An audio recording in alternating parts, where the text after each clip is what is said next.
Assalamualaikum warahmatullahi wabarakatuh. Selamat siang dan salam sejahtera bagi kita semua. Yang terhormat Kepala BPKP, Rudi, beserta jajaran. Yang terhormat Direktur Teknik dan Lingkungan Minerba atau yang mewakili yang hadir secara online. Yang terhormat Bapak Sekretaris Daerah Kabupaten Tanah Laut, Pak Daniel, Pak Said, Pak Kota Baru, dan Pak Ambosaka Tanah Bumbu, atau yang mewakili. Yang terhormat Kepala Dinas dan seluruh undangan yang berbahagia. Pertama-tama marilah kita panjatkan puji dan syukur kepada Allah Subhanahu wa Ta'ala, Tuhan yang Maha Esa, atas rahmat hidayah serta karunia-Nya, kita masih diberi kesehatan, kesempatan dapat melaksanakan kegiatan pada hari ini. Salawat dan salam tidak lupa juga kita sampaikan kehadiran kita junjungan kita Nabi besar Muhammad SAW.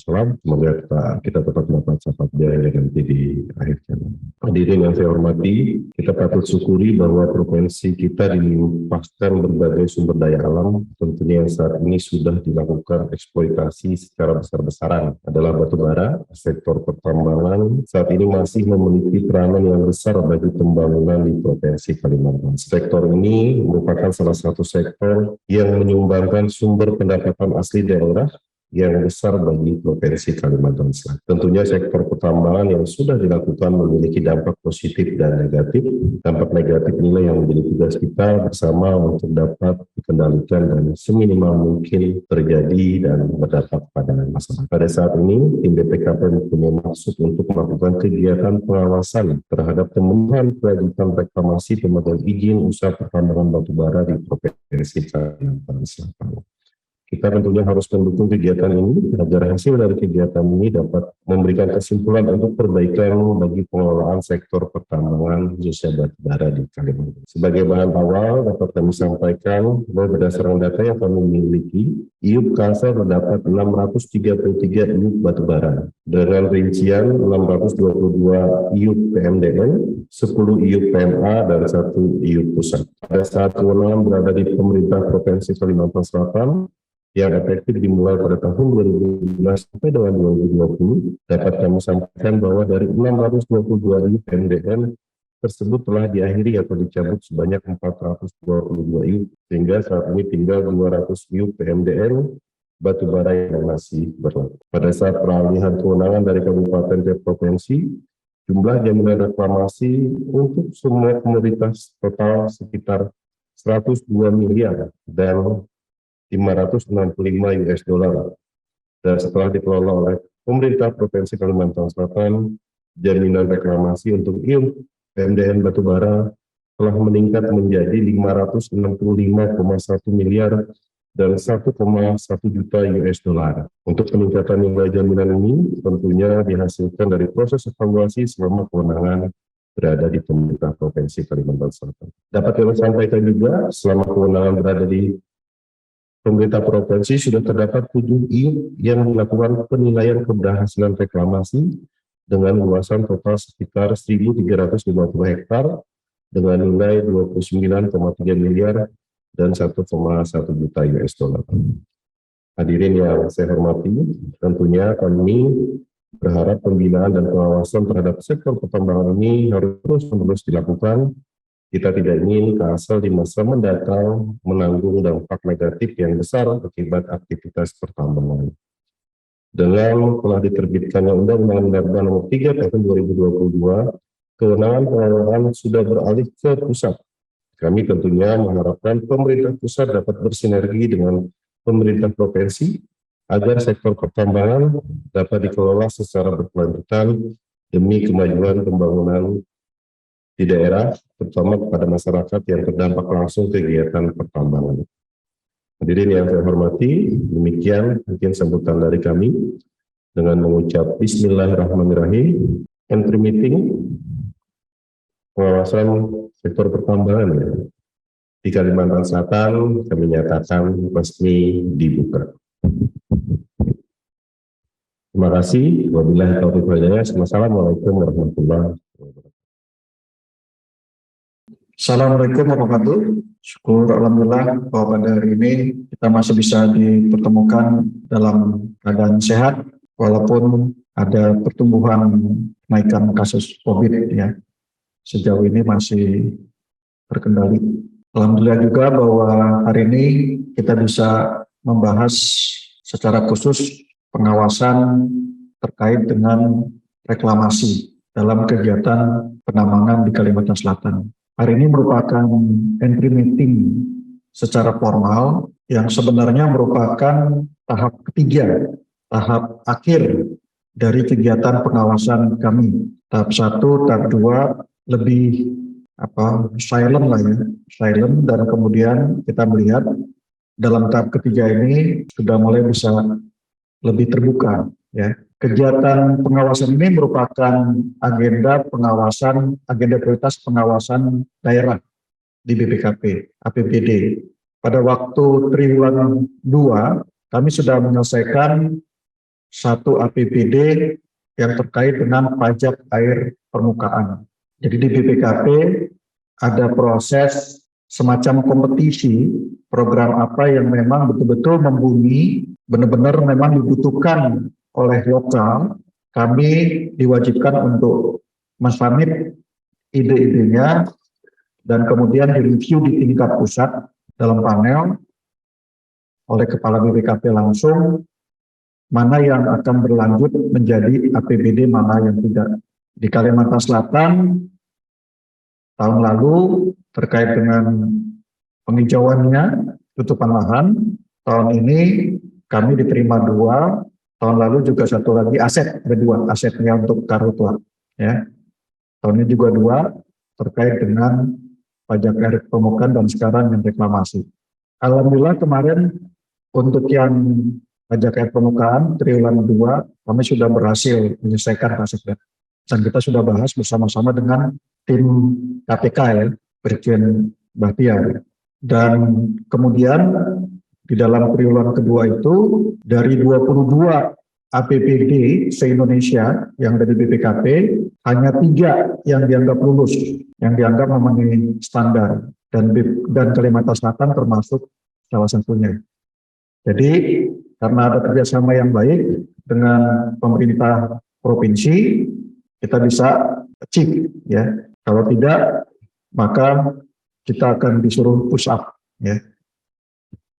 Pak Kepala BPKP kita yang sering ke Kalsel, tentu Pak Sekda pasti akrab, Pak Sekda Kabupaten, Kota, ya Pak Said ya. Pak Ambo mungkin sudah, kita memang perlu kerjasama yang baik ya. Jadi peran BPKP tentu bagaimana memberikan value kepada daerah. Jadi tidak hanya to protect value, menjaga value yang terkait dengan enforcement, tetapi juga bagaimana dia bisa meng-create value, mengenhance value, memberikan manfaat kepada daerah tempat sekarang kita bekerja. Ya. Itu kenapa moto kita hadir bermanfaat, tagline-nya. Tahun ini quote kita, tagline-nya adalah kian bermakna. Jadi kalau Bapak Ibu merasakan tidak bermakna, berarti kita nggak achieve dengan tagline tadi. Ya.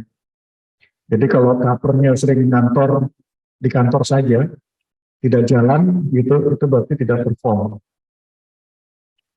Walaupun saya punya utang nih ke Tuan Bubu yang udah lama nggak datang lagi nih Pak Ambo. Jadi Pak Ambo ini saya dekat sekali karena saya akrab banget sama Pak Batopo, almarhum pamannya ya. Foto Menteng, dulu kepercayaan Pak Suripto, ya Gubernur Maijen Suripto. Jadi saya sering cerita kepada teman-teman, saya masih ajun, lulus D3, sudah bikin temuan menarik, dan 3 hari saya di lapangan, Pak Topoi sudah tahu saya masuk ke area yang sangat sensitif, dan akhirnya kita bisa memberikan input yang bagus, ya, dan akhirnya mengimprove pendapatan provinsi sangat besar sekali waktu itu. Waktu itu soal ekspor batu granit, ya, ekspor batu granit. Ya.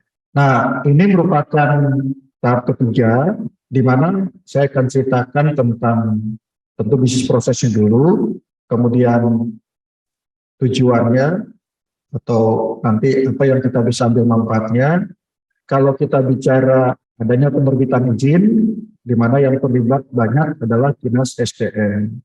Nah, kemudian baru kita akan masuk ke dalam proses pentingnya, core prosesnya dari reklamasi itu di tahapan eksplorasi dan operasi produksi. Dua-duanya ternyata bereklamasi ya. Nah di sana reklamasi yang eksplorasi tentu biasanya untuk kepentingan riset. Dia menambang, mungkin mengambil sampel. Setelah dia melakukan sampel, tadi harus tetap melakukan reklamasi. Yang paling utama tentu di operasi produksi.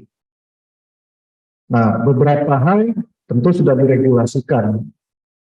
Bisa menambang jika ada SK, izin, dan kemudian tentu akan muncul juga eksternalitas yang menambang tidak punya izin, illegal mining. Ya. Terus ada kemudian rencana reklamasinya atau rencana pasca tambangnya, dan kemudian di-approve, dan tentu yang juga paling utama adalah aspek jaminan rekeningnya termasuk pasca tambang. Untuk poin 4 ini tentu sudah banyak dibahas eksternalitinya, termasuk soal bunga deposito yang selalu menjadi catatan di BPK, ya. Itu adalah eksternalitas.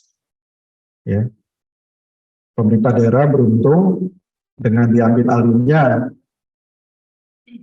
soal pertambangan ini ke pusat, maka isu eksternality ini tidak jadi beban lagi di laporan keuangannya pemerintah daerah.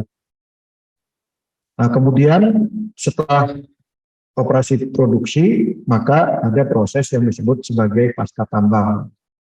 Di dalamnya tentu ada juga reklamasi tanda petik, ya. Reklamasi dalam bentuk untuk penguatan. Kalau misalnya akan digunakan dari tempat wisata dan seterusnya. Dan mungkin juga adanya pencairan-pencairan jaminan rekening, ya, jaminan pasar tambang dan juga penetapan pihak ketiga kalau seandainya perusahaan yang mempunyai izin tidak mampu melakukan reklamasi, ya. Nah, di sini mulai berperan ya Dinas SDM bersama dengan Inspektur Tambang yang bosnya tadi ada dari Kementerian SDM, ya, Direktur Lingkungan juga ya namanya ya. Nah, kemudian kalau kita fokuskan pada hari ini dan nanti dalam beberapa hari ke depan, pengawasannya adalah reklamasi pada waktu operasi produksi. Tentu ada irisan terkait dengan sebelumnya pada waktu eksplorasi dan juga mungkin pasca tambang, ya. Tetapi fokusnya di sana pada waktu operasi produksi. Kemudian tahun yang menjadi fokus adalah 2016 sampai dengan 2021. Kenapa? Karena di sana mulai terjadi transisi ke pemerintah pusat. Ya. Pemerintah pusat. Jadi dengan pengalaman 2016-2001, maka nanti kita akan bisa learning, mengambil pembelajaran, memberikan rekomendasi apa-apa yang bisa diimprove di sisi pemerintah pusat maupun pemerintah daerah. Itu tujuannya. Nah, secara ringkas tujuannya, jadi bahwa skop evaluasi kita, ya, atau tujuannya, kita akan melihat aspek perizinan. Bukan saja perizinan pertambangannya, IUP-nya, tetapi juga perizinan lingkungan. Dan kemudian aspek jaminan reklamasinya yang beragam, dan kemudian bagaimana pelaksanaan reklamasi, dan bagaimana aspek compliant terhadap beberapa regulasi yang sudah ditetapkan. Dan tentu juga kita lihat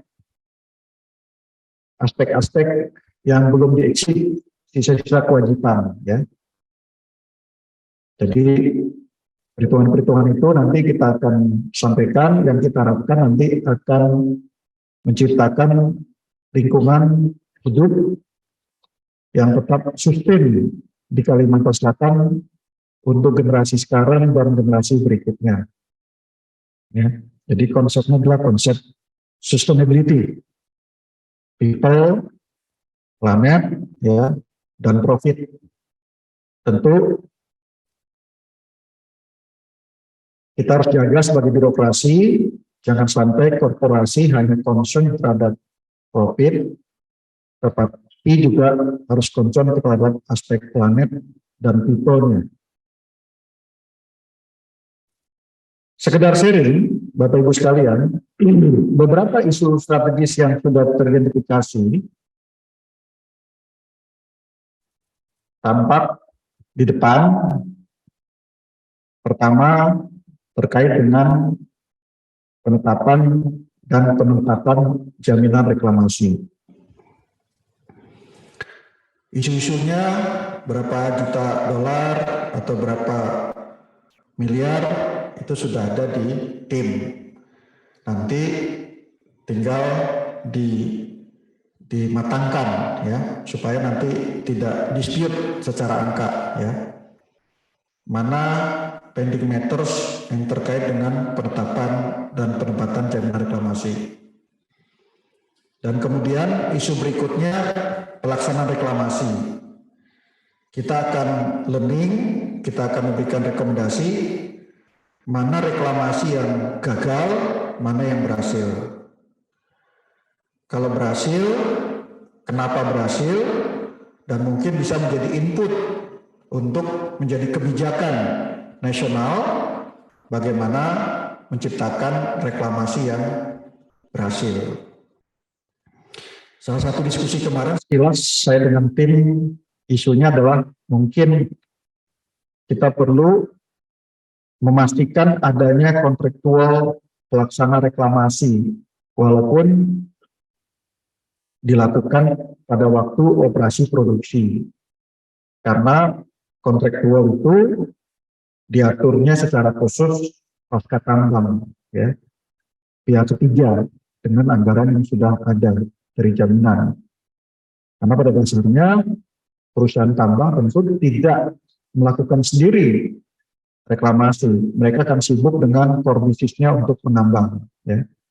Maka pasti di lapangan dibutuhkan apakah mekanismenya outsourcing atau dengan kontraktual, dan itu yang mungkin membuat salah satu yang kita observasi itu berhasil ya.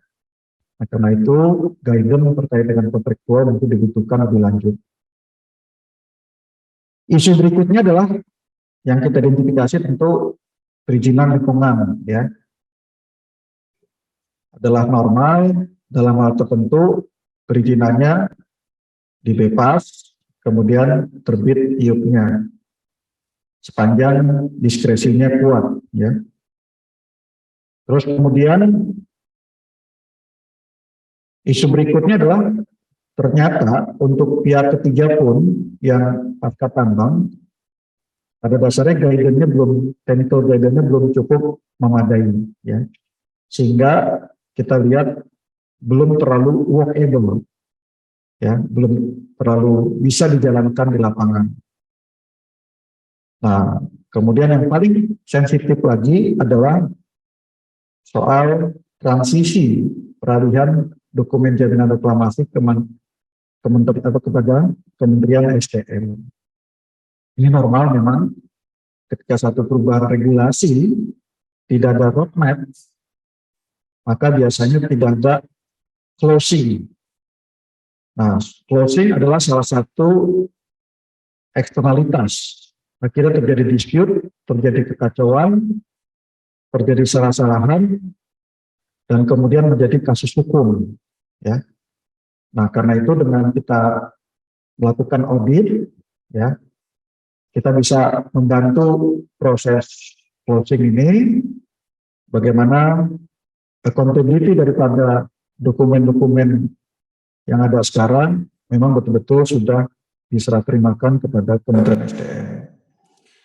Nah, dari beberapa isu tadi yang sudah diidentifikasi nanti bisa dikembangkan lagi dan dipastikan angka-angkanya. Kita membutuhkan peran para pihak yang kita lihat dalam tahap ketiga ini sangat sederhana sebenarnya, di mana untuk Dinas SDM tentu terkait dengan SK IUP, rencana reklamasi, RKB, laporan reklamasi, lahan terganggu, dan kemudian lahan direklamasi. Dari dinas masing-masing dinas LH, kita harapkan izin lingkungan bisa diidentifikasi, dan kemudian dari inspektur tambang, lahan terganggu, lahan direklamasi, dari Himbara, penempatan jaminan rekening, pencairan jaminan rekening. Mungkin nanti untuk Himbara perlu adanya semacam kuasa ya, kuasa dari yang memberikan, yang menempatkan jaminan ya, untuk supaya bisa dikonfirmasi. Nah, kemudian kita punya risiko yang kita identifikasi kalau seandainya tidak berjalan dengan bagus, misalnya tidak kooperatif, ya, itu sebagai risiko. Kita harus mitigasi bersama-sama. Kita harus bangun open mind, satu value bersama bahwa kita bekerja adalah untuk kepentingan negara, bukan untuk oligarki. Nah, itu value bersama dibangun, ya. Kita adalah birokrasi, ya. Kita bukan centeng, kata kepala BPKP, ya, bukan centengnya VOC, ya. Zaman dulu Indonesia perang, berjuang, yang menjadi masalah adalah para centengnya VOC. Saya baru tahu ternyata istilah centeng itu. Jadi kita akan bertarung dengan centeng VOC, ya. Di P3DN sudah terjadi karena hobinya itu impor, ya kan? Impor barang. Kita secara tidak sadar menjadi centengnya. Kemudian telat sehingga tidak well informed, informasinya telat yang disampaikan, dan kemudian tidak accountable, ya. Itu risiko yang kita identifikasi. Mudah-mudahan kita bisa bersama-sama melakukan mitigasi risiko-risiko tadi, dan kemudian penugasan ini berjalan dengan bagus, tentu memberikan value kepada pemerintah daerah dan juga kepada negara, ya, sehingga program bisnis pertambangan yang ada di Kalimantan Selatan ini bisa juga menjaga sustainability, people, planet, and profit. Terima kasih pengantar saya. Wabillahi taufiq wal hidayah. Wassalamualaikum warahmatullahi wabarakatuh. Kami dari Kabupaten Kota Baru, karena terus terang wewenang tambang kan sudah tidak ada di kabupaten lagi, termasuk juga masalah hutan. Nah, kami hanya masukan, Pak. Jadi masukan bagaimana, karena semua tambang ini kan adanya di kabupaten. Nah, ini tentunya berkaitan dengan pengawasan, Pak. Jadi dengan pengawasan selama ini dengan wewenang ditaruh, tentunya wewenang kabupaten itu sebagai yang punya wilayah ini keterbatasan juga untuk melakukan monitoring, karena kami ini kan kalau orang kabupaten paling tidak bagaimana saran kami ini supaya kabupaten ini bisa terlibat berkaitan dengan reklamasi, termasuk juga tidak kalah pentingnya berkaitan yang berada di kawasan, Pak, atau yang di luar kawasan. Nah, setelah pasca tambang itu bagaimana nanti bernilai ekonomis bagi masyarakat, karena kita tambangnya habis paling tidak tutupan nanti itu ada bernilai ekonomis. Contoh jenis tanaman apa? Sekarang kita kan tanamannya juga kalau tanamannya yang tidak ada nilai ekonomi juga kadang-kadang seperti yang ditanam itu kalau tidak dipelihara juga mati bapak lagi. Tapi kalau ada nilai ekonomis masyarakat pasti akan merawat ini pada tanaman. Nah, karena tentunya kita harapkan setelah pasca tambang ini kan pertama kita di daerah ini menjaga lingkungan yang tentunya untuk anak cucu kita ke depan itu kita harus siapkan jangan sampai nanti setelah pasca tambang lingkungan ini tidak kembali corona awal. Ya, paling tidak kembali corona awal 10% lah. Karena kalau tambang open pit itu pasti meninggalkan lubang, Pak. Kalau tidak mungkin menutup semua. Nah, karena lebih banyak yang digali daripada yang ditutup, Pak. Kalau open pit itu kan 3 meter digali dekat batu sudah. Tapi meter garing sampai 10-15. Ini secara logika tidak mungkin tertutup keseluruhan. Nah, makanya ini yang harus kita pikirkan bersama. Dan kami sekarang paling tidak kabupaten dilibatkan sebagai tim di provinsi kebagian, Pak. Dalam rangka kita bisa melaporkan paling tidak nanti kalau ada hal-hal kejadian yang tidak ada komitmen, Pak. Ya, tidak ada komitmen. Karena masuk di tambang itu sembarang orang bisa masuk, Pak. Kita yang ini saran aja Pak, supaya ke depannya kita khusus provinsi Kalimantan Selatan paling tidak kita pasca tambang ini ada nilai ekonomis bagi masyarakat sekitar kawasan itu. Mungkin itu saran aja Pak sebagai masukan. Terima kasih. Wassalamualaikum warahmatullahi wabarakatuh. Periode 2016 sampai 2021 di Kabupaten Tanah Bumbu telah menerbitkan 52 izin lingkungan berupa AMDAL dan UKL UPL. Semuanya itu kami sudah backup dan insya Allah kami akan serahkan ke BPKP pada hari ini. Kemudian yang kedua, ini unek-unek juga Pak sama dengan Pak Sekda Kota Baru tadi. Dengan undang-undang HKPD ini kelihatan ada sesuatu yang miss Pak di kabupaten. Karena kewenangan ini kan seluruhnya ditarik. Sementara dampaknya kami yang merasakan ini yang mungkin missnya Pak. Kami ada satu jalan di satu itu, ini sudah hampir putus Pak. Dan sudah disoroti di mana-mana, di media sosial di mana-mana. Dan kami kemarin sudah rapat dengan balai. Karena tambang itu persis di bibir jalan itu. Dan kedalamannya 70 meter Pak ke bawah. Cuma kemarin kalau jalan tetap bertahan untuk mempertahankan jalan negara itu. Kami tidak bisa masuk Pak, tidak bisa masuk. Kewenangan kami tidak ada di situ. Ini mungkin yang perlu ditambah lagi volume C, ditambah lagi yang lain-lain. Ini menjadi perbincangan kami dan kemarin juga kami diundang oleh Ombudsman. Juga dimintai keterangan terkait dengan undang-undang ini. Kelihatannya Ombudsman ini melaksanakan satu kajian riset tentang dampak dari pemberlakuan undang-undang itu. Sehingga kalau ini menjadi perbincangan kita pada hari ini, saya kira sama saja Pak, semua daerah yang memiliki tambang yang mengkhawatirkan ini sebenarnya pasca tambahnya itu, termasuk yang kita bicarakan hari ini reklamasinya. Seandainya kabupaten itu ada kewenangan sedikit saja, di situ kami bisa melakukan pengawasan atau minimal dalam penerbitan izin ini adalah pertimbangan-pertimbangan dari kabupaten itu Pak. Sehingga hal-hal yang vital sifatnya itu bisa kita analisa di kabupaten sehingga itu tidak berdampak pada khususnya kepentingan umum masyarakat. Kemudian yang kedua, di Tanah Bumbu ini kan lagi viral Pak, terakhir hari-hari terakhir ini kan tentang IUP ini kan.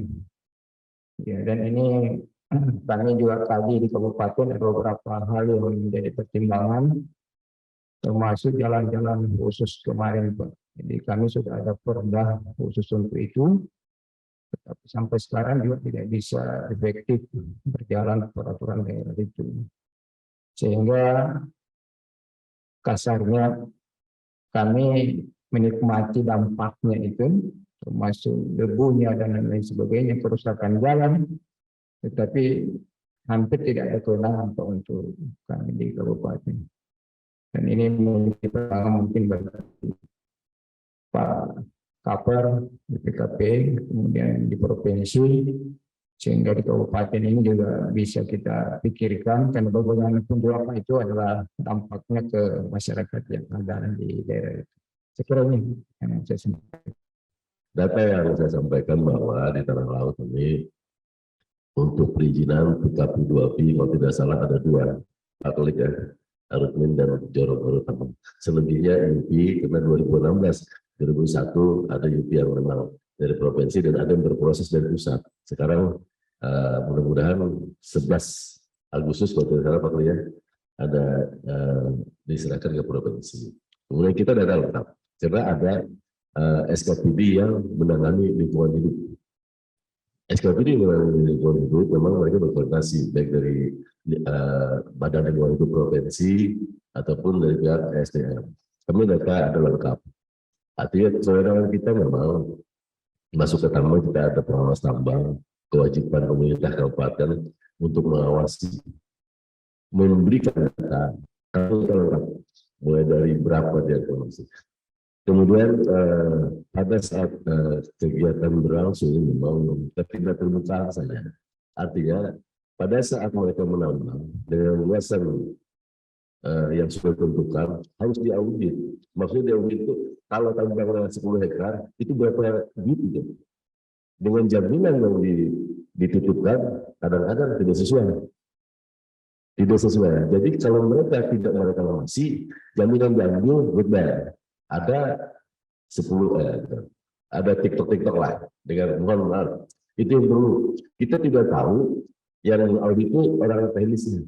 Ini tambang luasan 100 hektar berapa sih butuh duit?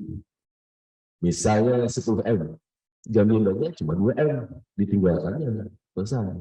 Siapa yang melakukan? Itu tidak terbuka. Itu perlu yang audit harus jelas. Jadi orang teknis yang tahu ini karena mau apa, harusnya seperti apa. Nah, ini dasarnya bahwa waktu pertama perizinan itu ada dokumen. Sebelum izin itu keluar ada dokumen, baik itu AMDA maupun UKM. AMDA itu sebagai pedoman dilaksanakan apa tidak dokumen tersebut. Nah, dokumen AMDA sebagai pedoman untuk mereklamasi. Itu yang penting. Nah, makanya kami sangat sepakat sekali kalau ada yang seperti ini, ada terbuka. Belum lagi jaminan dititipkan, ada kontribusinya ke daerah, karena lokasinya kehancurannya adalah alam daerah kabupaten. Ini perlu. Tapi secara organisasi provinsi dan kabupaten memang harus dibangun koordinasi terus. Nanti akan kita serahkan. Kita sampai detail sejauh mana mereka mereklamasi, kita sampai detail. Ada datanya. Hektarannya apa saja kami dan juga masih dengan pihak promosi untuk melaporkan. Kami dari dinas itu bingung juga mau berkomentar apa. Karena apa? Dengan adanya Undang-Undang Nomor 3 Tahun 2020 semua diambil. Jadi mungkin sudah 1 tahun 7 bulan kita menunggu dari nanti.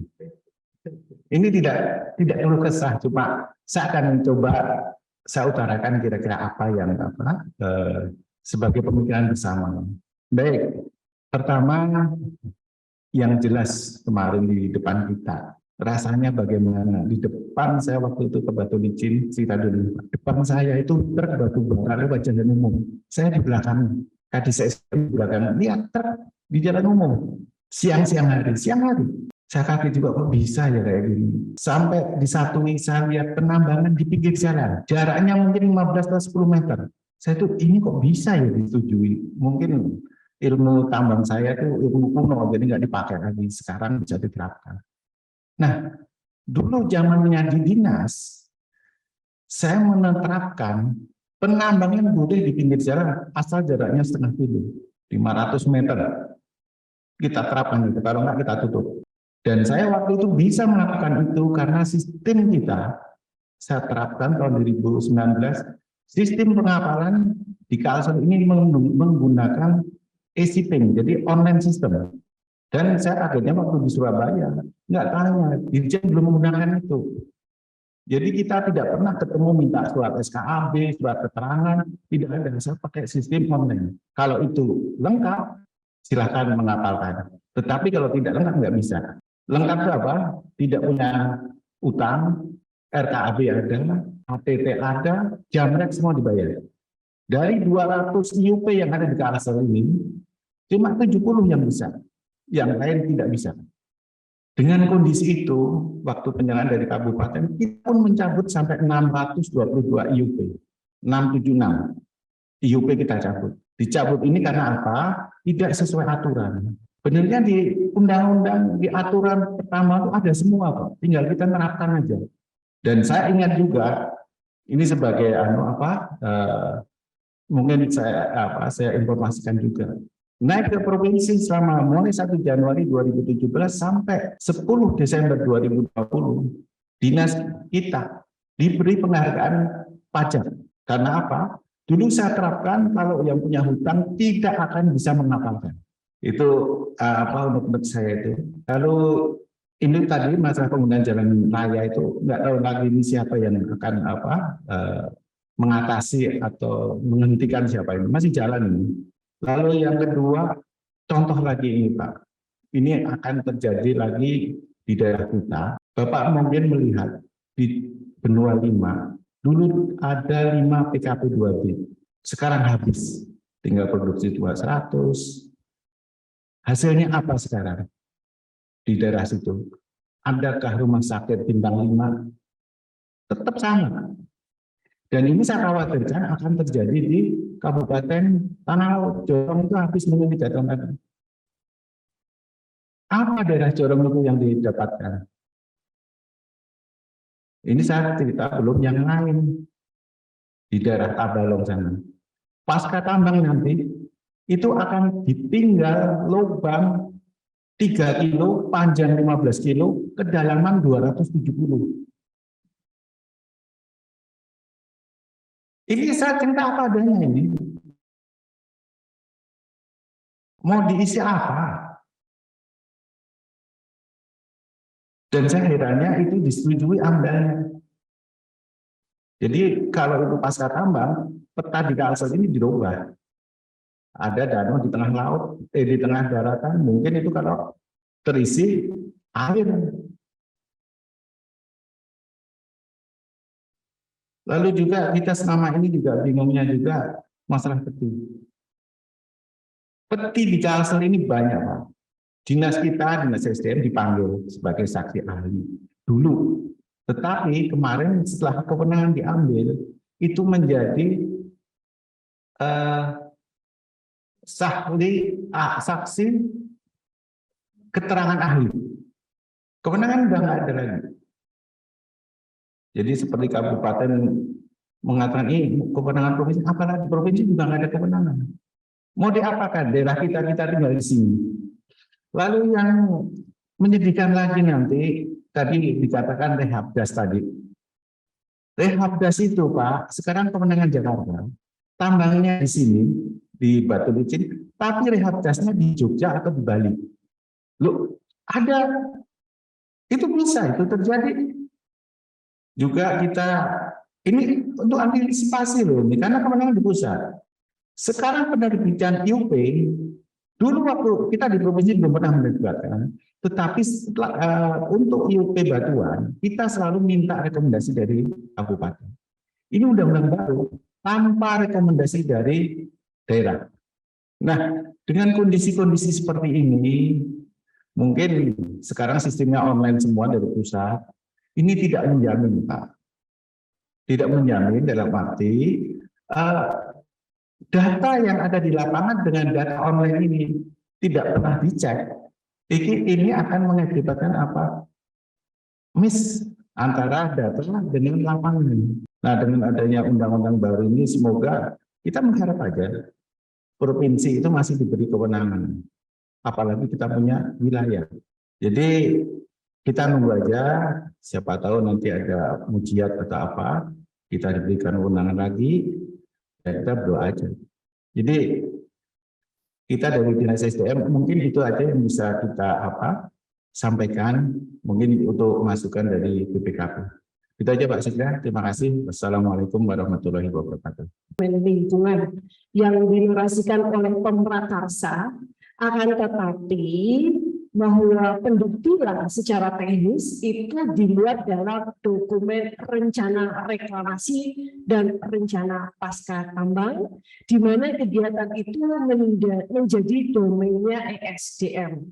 Sementara itu kami dari Dinas Lingkungan Hidup juga secara melakukan pengawasan di sini, tetapi fokus yang kami awasi yaitu kesesuaian terhadap dokumen lingkungan dan regulasi lingkungan hidupnya, serta untuk penilaian proper terhadap kriteria kerusakan lahan yang bagian penilaian proper itu sendiri. Jadi kami sebenarnya tidak terlalu fokusnya di sana, karena di sana ada penanggung jawab sendiri.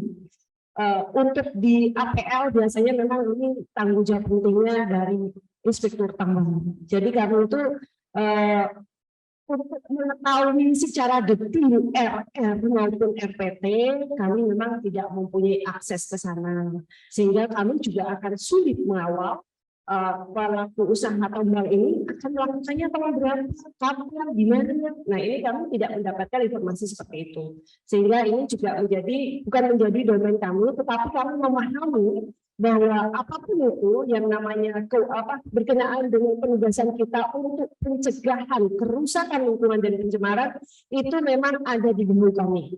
Tentunya kami melalui mekanisme berkoordinasi dengan teman-teman dari ESDM maupun dari teman-teman Dishub, yang tentunya teman-teman Dishub untuk di kawasan yang punya kewenangan untuk menilai terhadap reklamasi tersebut, sehingga kami sifatnya koordinatif di sini. Dan untuk pengawasan kami pasca kita ada beberapa kegiatan atau diskusi dengan teman-teman dari BPKP, memang ada muatan kami meminta informasi secara detail sudah di mana dilaksanakan kegiatan reklamasinya ataupun pasca tambang. Berkenaan dengan AMDAL tadi yang disampaikan oleh Pak Khalid, kita memang ambilnya dari pusat ya Pak ya, dari KLHK, di mana kita memang untuk fase sekarang ini sejak Undang-Undang Cipta Kerja kita itu untuk pertambangan kita itu jadi undangan Pak, sehingga kami pada tahapan hanya memberikan saran dan masukan, sehingga peran ini juga masih terlalu kecil untuk kita bisa memperjuangkan kepentingan lingkungan di provinsi. Mungkin sementara itu Pak Sekda yang bisa kami sampaikan berkenaan dengan bagaimana kedudukan reklamasi di dalam dokumen lingkungan. Ada fase-fase dulu ya Pak ya, sebelum ada UCK, tentunya ini juga sudah kita bahas, kita lakukan, sehingga pada saat sekarang memang itu ada di KLHK. Mungkin itu, terima kasih Pak Sekda, Pak Kaper. Lanjut dulu Bu Aya, dari Sulkana. Kita ada persetujuan penggunaan kawasan hutan, artinya izin tambang yang posisinya berada di dalam kawasan hutan. Terhadap izin tambang yang berada di dalam kawasan hutan, berdasarkan T 59 tahun 2019 yang didahului dengan T 87 tahun 2017 tentang penanaman dalam rangka rehabilitasi. Di situ disebutkan bahwa persetujuan penggunaan kawasan hutan itu diwajibkan melakukan rehabilitasi das di luar lokasi tambangnya. Nah, jadi ada dua hal yang berbeda antara reklamasi. Di dalam reklamasi itu ada revegetasi, tapi untuk rehab das itu adalah di luar lokasi tambangnya. Jadi itu yang menjadi kewenangan dari Dinas Kehutanan. Pada saat mereka ingin melakukan itu penetapan areal kerjanya ditetapkan oleh Ibu Menteri. Kemudian untuk pelaksanaan di lapangan itu dimonitor oleh Dinas Kehutanan, BPDASAL Barito, dan KPH. Selanjutnya, sebelum itu dilakukan penanaman, memang dilakukan sosialisasi Pak Sekda izin. Jadi kita berangkat dari kegiatan yang dulu sebelum Dinas Kehutanan dipimpin oleh Pak Hanif, Pak Sesdep sekarang. Itu memang kegiatan-kegiatan rehabilitasi das itu berdasarkan top down istilahnya. Jadi pada saat kita bergabung dan Dinas Kehutanan itu di provinsi, pada saat akan dilakukan pelaksanaan rehabdas, kita lakukan sosialisasi terlebih dahulu dengan masyarakat yang ada di sekitar. Sehingga kita dapat mengetahui jenis apa yang mereka inginkan. Contohnya di Tahura. Dulu itu dilakukan lebih banyak tanaman akasia, kemudian ada tanaman mahoni, dan setiap tahun terbakar, Pak. Nah, pada saat kita bersama-sama dengan masyarakat untuk melakukan bersama penanaman, mereka menginginkan jenis-jenis tanaman yang bisa mereka gunakan.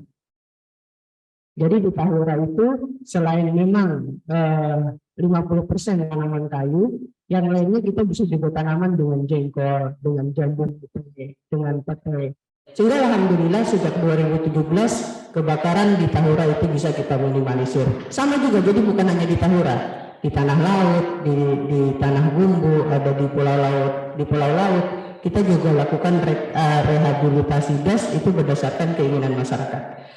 Kalau tadi yang disampaikan oleh Pak Koli, memang ada Pak, ada rehab das yang dilakukan di luar kita itu untuk adaro. Jadi dari kewajiban rehab das di kita 7.685 hektar, 300 ada di Jogja. Kenapa?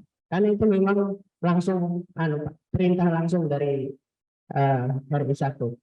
Karena memang itu bukan itu ada hal yang memang harus segera dihijaukan. Dia tidak punya tambang, sehingga Kementerian LHK tidak punya yang bisa dia anukan untuk langsung ditambah, langsung dilakukan penanaman. Sehingga dengan alokasi rehab das hanya 300 Pak, kecil sekali kalau dibandingkan dengan yang dilakukan di Kalimantan Selatan. Yang lainnya kita memang kalau untuk rehab das dari KLHK memang lebih mengutamakan pada area-area yang di mana tambangnya, namun itu di luar lokasi tambangnya. Itu mungkin Pak Sekda, Pak Sekda Provinsi dan Sekda Tala yang perlu saya sampaikan, tapi pada intinya kita bisa Pak dengan rehab das komunikasi itu sangat berjalan lancar, dan kalaupun perlu nanti koordinasi, kami selalu koordinasi Pak. Terima kasih. Assalamualaikum warahmatullahi wabarakatuh. Oke, makasih Pak Sekda. Bapak Ibu sekalian, seru ya. Jadi menarik gitu kalau di Skalsel saya lihat banyak orang pinternya kan. Tinggal bagaimana mengelolanya gitu kan. Nah, ada Sekda termuda. Nah, jadi kalau tadi saya tangkap beberapa hal yang dibicarakan, nanti saya coba fokuskan lagi ya supaya arahnya nanti saya ada punya satu slide ya nanti supaya kita kebayang cara pikirnya sama-sama. Jadi saya lihat tadi ide-idenya banyak, fokus kita adalah reklamasi, terus merembet sudah ke jaminan. Betul tadi Pak Rick, bunga itu isu sensitif ya. Kemarin saya tanya di BPK juga sama rupanya itu syukurnya sekarang sudah tarik ke pusat, maka sekarang pending meternya ada di pusat sebenarnya. Sebenarnya accounting treatment-nya bermasalah itu, bisa mengakibatkan LK provinsi disclaimer tuh Pak Sekda sebenarnya. Kalau masih kewenangannya, karena uangnya sekarang statusnya itu kan tidak jelas, ya kan?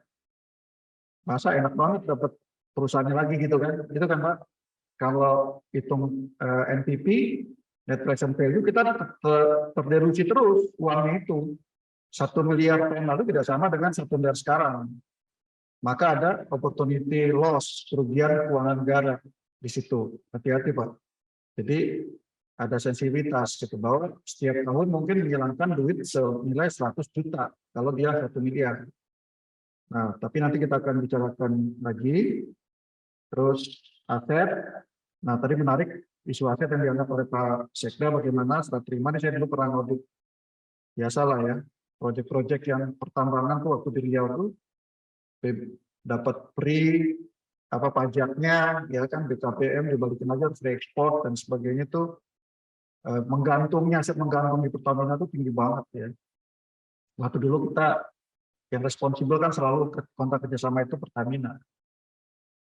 Terus tadi saya lihat sepakat dengan value lokal, ya semua kayaknya kebersamaan. Mudah-mudahan tidak ada yang cheating, ya, tidak ada centeng-centengnya gitu kan di ruangan ini gitu. Kalau centeng-centengnya perusahaan itu ada, ya kita harus sama dulu. Kepentingan kita adalah kepentingan negara, kepentingan bersama gitu. Nah kemudian tadi value lokal, contohnya memang ada isu reklamasi. Waktu dia operation production itu sebenarnya udah terjadi reklamasi. Yang kita jadikan fokus seperti itu Pak. Yang pasca tambang yaitu next-nya by produknya, titik kritikalnya di sana. Gitu. Siapa yang mengerjakan? Tidak mungkin perusahaan tambang itu sendiri, pasti dia main di subkon. Nah, artinya main di perusdanya. Assurance-nya nggak terangkat selama ini gitu. Assurance terhadap kontraktor yang mengerjakan reklamasi, yang harusnya binaannya siapa tuh? Mestinya binaannya di situ dinas kehutanan, ya kan? Karena ilmunya ilmu reclamation saya lihat tidak ada di SDM, ya kehutanan bersama lingkungan lah ya, dua itu. Bahkan ada vegetasi ya Bu ya, revegetasinya ada saya lihat. Mana ngerti orang SDM itu revegetasi itu apa, gitu kan? Nah, makanya begitu di assure oleh inspektur tambang, hati-hati. Kalau dia nggak melibatkan pakarnya dari orang kehutanan, ya jadi dia barang tuh. Kita kalau mau tuntut bisa proses panjang sebenarnya ya. Jadi Pak Sekda sudah uraikan sebenarnya ada peluang jaminan plus jaminan. Jadi harusnya tadi betul yang Pak Sekda itu inovatif ya. Kita cenderung kurang inovatif. Kalau isu tadi, isunya Bu Hani, duitnya dikerja dulu dibayar, kan bisa dijaminin. Berarti sepanjang dia punya komitmen kontrak, maka dia akan bisa dapat. Ya, kita kan coba dapat kontrak dari pemerintah itu biasanya perusahaan-perusahaan itu langsung ngambil duit modal kerja Pak ya. Jaminan cuma dari kontrak gitu. Jadi nggak ada alasan ribut soal duitnya dari mana gitu. Nah, dari berbagai macam tadi perspektif yang saya coba menguraikan nanti peran kita. Saya tadi lihat di dalam konsep, ini saya P3DN nih, Pak Ambo sama Pak Sekda Pak Said, ini kita perlu ada pertemuan khusus nih nanti di kabupaten ini, kita belum launching nih, P3DN-nya, perlu ada deklarasi bersama. Kabupaten kota lain sudah mulai jalan, banyak PR banyak P3DN di Kota Baru dan Tanah Laut, ya, dan juga sama isunya Tanah Bumbu dan Kota Baru ya, itu isunya adalah ada tambang banyak, tetapi termiskin, salah satu yang termiskin ya, bahkan termiskin Tanah Bumbu kan ya. Di atasnya ada ya sekitar itu ya, betul lah ya. Jadi saya sharing kemarin ke Pak Bupati Pak Said, Bupati Kota Baru Pak ya, fiskal sustainability kita salah satu yang terburuk ya Kota Baru dan Tanah Bumbu. Tapi kalau Pak Jero, saya lihat nggak baca WhatsApp apa gimana gitu, saya sering WhatsApp. Kalau Pak Bupati Kota Baru jawab terus Pak, ya, ntar Pak Ambot tolong kasih tahu. Itu concern secara nasional. Ini analisis di kita juga di keuangan ternyata sama. Pak, uang kita kok banyak dikucurin di Tanah Bumbu, tetapi kok kayaknya penganggurannya tinggi gitu ya. Ya memang argumentasinya banyak pendatang bisa aja gitu ya. Tapi kita coba sama-sama kita fokus. Saya sebenarnya mau cerita ini sebenarnya konsep Pak Roy yang ke teman-teman kabupaten kota gitu. Nanti pas provinsi acaranya Pak Ramadhin tanggal berapa ya? 10 Pak ya, Pak Roy ya. Itu mungkin kita ada juga deklarasi ya, melibatkan komitmen ke P3DN. Ini sebut, jadi tolong dipahami. Nah ini sesi desain untuk P3DN. Jadi dari berbagai macam peran tadi, ini adalah satu framework yang disebut sebagai dalam bahasa Inggrisnya Three Lines of Model, dulu namanya Three Lines of Defense. Jadi kita memposisikan peran kita masing-masing di mana dan kita mau ngapain. Dari berbagai macam peran tadi, secara sederhana sebenarnya di dalam satu sistem atau organisasi atau nasional itu ada manajemen, ada internal audit, ada governing body, para dewa. Jadi konsepnya, saya waktu di sini belum uraikan ini ya Bu Ani ya. Waktu kepala di provinsi sudah sempat, udah ya Pak Sekda ya. Kayaknya Pak Sekda doang yang hafal gitu. Bu Ani masih ingat Bu Aida. Jadi internal auditor ini punya framework seperti ini, kami di develop dari internasional. Sebenarnya urusan keuangan itu kalau di internal audit itu hanya sekitar 10-20% Pak. Sisanya itu bicara tentang lingkungan, sustainability dan sebagainya, seperti yang hari ini. Tahun lalu kita banyak bicara COVID, tahun ini sudah masuk PMK lagi ya di BPKP. Nah sekarang kita masuk ke isu reklamasi lingkungan. Kalau soal tambang dan sebagainya itu lagi penugasannya Pak Abro rutin melakukan audit, ngakunya bayar berapa, utangnya berapa, gitu loh. Yang apa namanya PNBP-nya, ya PNBP itu kita rutin lah, itu biasa lah. Terakhir siapa ya? Kalau di Gajah Mada ya, yang ribut ya, nggak mau tanda tangan lah gitu ya, biasa kita kejar terus. Ternyata kan teman-temannya perusahaan juga seperti gitu kan, cuma namanya aja KUD gitu kan, temannya Pak Sekda. Oke ya, bolehlah berbisnis silakan. Nah, tapi kita sekarang main di reklamasi. Reklamasi bagaimana menjaga lingkungan, ada peran manajemen, ada peran governing body dan audit. Jadi first line role ini memberikan produk service to client dan juga managing risk. Nah, ini biasanya di-guide oleh yang namanya second line roles yang memberikan expertise, support, monitoring, dan men-challenge hal-hal yang terkait dengan risk. Ya. Nah, kemudian baru nanti ada internal auditnya, independent objective assurance, dan kemudian meng-advise on all matters related to the achievement of objectives, pencapaian tujuan. Tujuan hari ini kita bahas adalah reklamasi, kita pahami. Yang membangun governing body itu biasanya gubernur, sekda, Forkompinda itu ada di sana, unsur Polda, unsur Kejati, ya itu ada di sana. Nah itu untuk agar terbangun integrity, leadership, dan kita berani transparan. Hari ini saya lihat sangat transparan sekali, tinggal kita ada butuh leadership dan kemudian menjaga integritas bahwa value-nya adalah untuk reklamasi. Ya. Nah sekarang pertanyaannya, dan kemudian ada ke kanan baru external assurance providers, ya. External assurance provider itu sebenarnya kalau di provinsi itu BPKP, BPK dan sebagainya, KPK itu di luar, ya. Nah cuman kalau kita men-set ini kaitannya dengan reklamasi, kita tidak bisa membaca sebagai ANSI satu pemerintah daerah, satu Pemda provinsi atau satu Pemda kabupaten kota, tapi as a nation, satu negara. Ya. Coba ke kiri lagi. Jadi kalau reklamasi, sebenarnya yang leading di line kedua, di kiri, di manajemen line kedua ini yang second line roles itu, ya Bapak Ibu, kita harus sepakati dulu siapa yang menjadi second line roles-nya dalam reklamasi. Siapa sebenarnya yang memberikan expertise, support, monitoring, dan challenge risk-related matters. Siapa kira-kira? Terkait reklamasi. Kita bingung. Kalau P3 Daud yang leading itu Dinas Perindustrian ya kan Pak Sekda ya. Koordinatornya, governing body-nya Pak Sekda bersama dengan Gubernur dan Forkompinda. Ya. Kalau untuk reklamasi siapa yang menjadi second line? Dinas SDM. Ya Pak Patrick. Jadi Dinas SDM hierarkikal, ada Dinas SDM provinsi, ada Dinas SDM-nya kabupaten kota. Dan ada juga di atasnya Kementerian SDM. Ini kita bicara entitas. Dia nggak ada unitnya. Tetapi bukan berarti tidak ada unitnya. Peran SDM. Tidak mesti OPD-nya namanya muncul. Bisa aja dia munculnya di tempat lain. Ya kan? Peran itu tidak mungkin diambil alih oleh sekda bisa saja. Jadi line kedua itu hierarkikal. Dia berjenjang. Ya. Tidak eksplisit, bisa terjadi implisit. Ya. Siapa yang jadi line 1? Sekarang kita petain. Yang sebenarnya harus menjaga reklamasi itu sukses. Dia harus menjalankan juga. Ya, bisa dilepas ke SDM saja. Di kiri adalah lingkungan, kehutanan, gitu kan?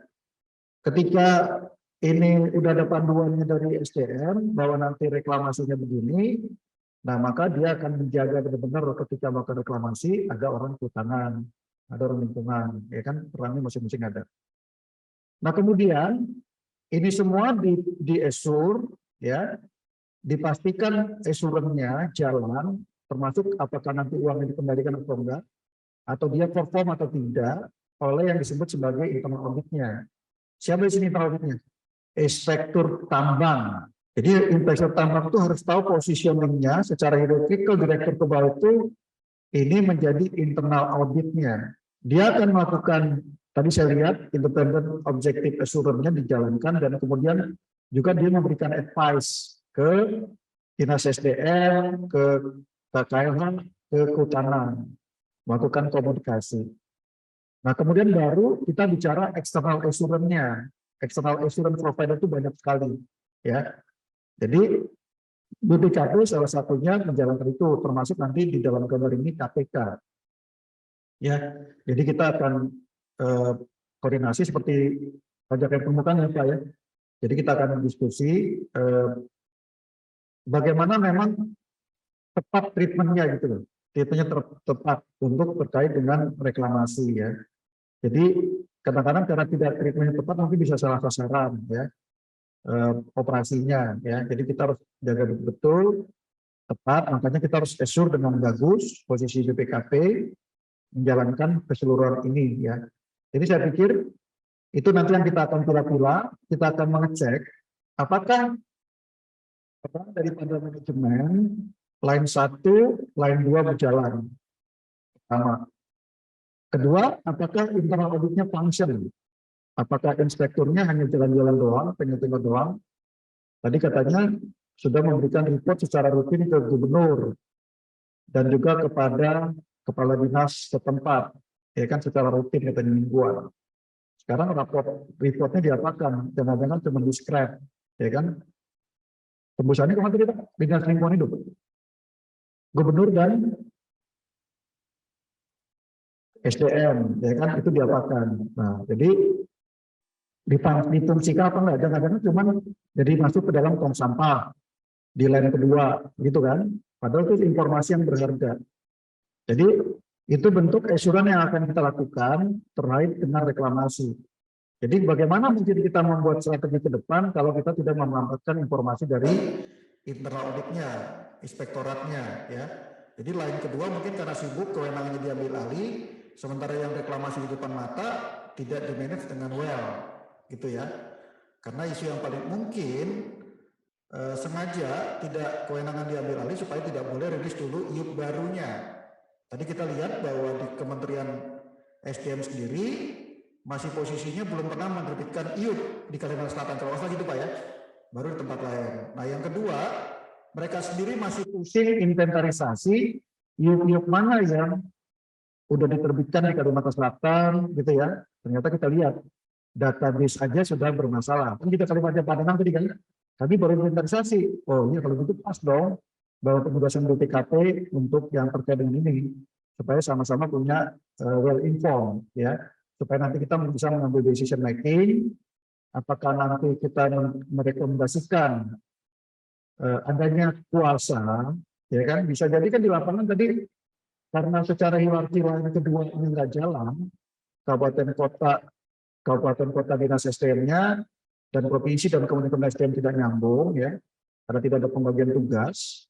Salah satu rekomendasinya ada pemberian kuasa, ya kan? Jadi kita bisa merekomendasikan nanti ketika membahas di kabupaten SDM adanya pemberian kuasa kepada provinsi, kabupaten kota untuk melakukan pengawasan, gitu kan? Bersama-sama dengan inspekturnya. Mungkin dulu desainnya tidak firm banget, tiba-tiba diambil alih, tetapi tidak punya framework ini, gitu loh.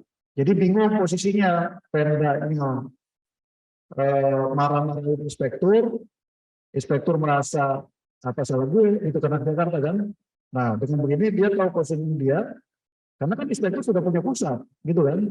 Nah jadi hubungannya tidak terlalu baik jadinya kan, tidak komunikasi. Dan dengan posisi sekarang, maka kita bisa bertemu, dan ini memang di PP 60 2008 itu Pak Sekda, itu peran daripada memang BPKP, jadi pengawasan yang sifatnya waslinsek.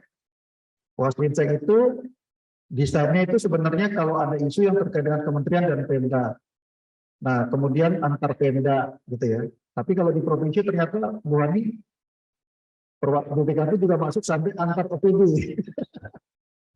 Jadi memang saya lihat, oh iya, kayaknya memang desain wasliseknya kita, memang kita tidak di dalam inspektoratnya masing-masing provinsi kabupaten kota kita nggak laku untuk waslinsek. Jadi lebih kepada pemdanya gitu. Jadi kalau kita kenalkan konsep risk management, ini kan risk management Pak, enterprise risk management. Karena Pak Said Bupati Kota Baru Keuangan Corporate, saya lihat ngobrol sama saya, dia senang kan. Jadi saya pengen ceritakan ini loh sebenarnya bagaimana membawa sektor publiknya Kota Baru supaya bisa mendekati seperti korporasi. Ya, jadi kita menggunakan enterprise risk management. Jadi judul atasnya, coba lihat paling atas, ke atas lagi judulnya. Nah, jadi dengan ini kita harapkan integrasi, kolaborasi, dan kebersamaan ya bisa terjadi untuk mencapai tujuan kita bersama. Itu aja Pak Sekda, mudah-mudahan bermanfaat dan bisa segera jalan. Wassalamualaikum warahmatullahi wabarakatuh.